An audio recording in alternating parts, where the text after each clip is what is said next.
If you actually put higher price products first, then you can actually raise average order sizes, just because people are, their filtering is, well, here's the expensive stuff, and you scroll down from there as opposed to going the opposite way.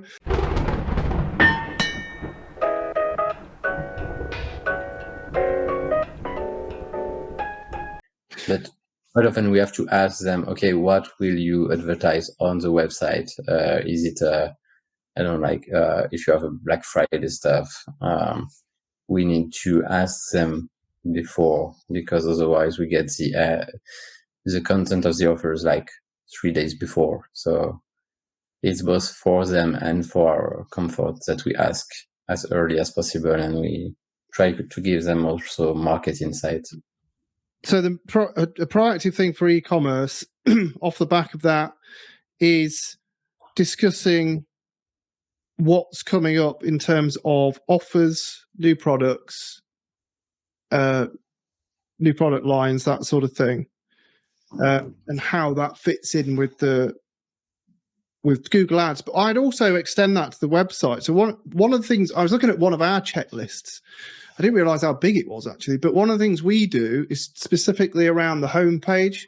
So helping the client optimize the homepage. Homepage gets a lot of traffic, even if you don't send ads there. So one of the pieces of work we often do is an optimization with them based on what we see in the data. So what products should be on the homepage, what categories, and essentially see if we can help them improve their overall sales, not just Google Ads sales, just by improving the homepage, by positioning the seasonal products, bestsellers, upcoming promotions, and so on. Different categories as well, different categories of products. Another test we've done is category pages. Most people put bestsellers, but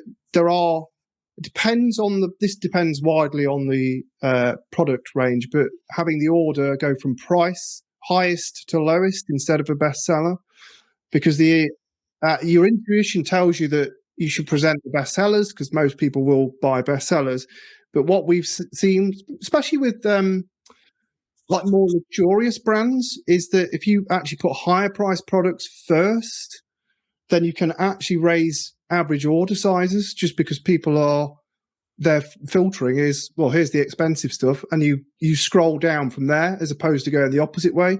Because I've seen a lot of people do it the other way, where you start with the cheapest, which I think's weird. Price anchoring, Michael, that's the word I needed.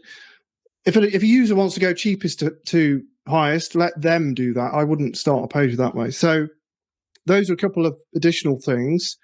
So seasonality, let's do this very quickly. What we would do proactively is look at past performance across all traffic channels and make sure that we're in a position, and again, comes back to the homepage, that we are going to be pushing those products.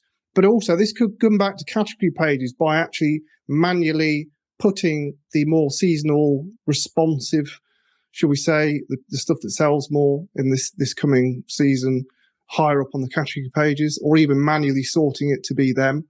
So sort of like a seasonal bestseller. Kind of following the e-commerce, I really get into the product selection, because not all products are going to be profitable with advertising. Making sure that you're only spending money on products instead of just fucking spending money on the whole catalog, making sure you're only spending money on the products that actually have the margin to support, and then actually getting the ROAS, putting more budget behind products that are, super profitable for you. Make sure that they're not running out of budget or anything along those lines.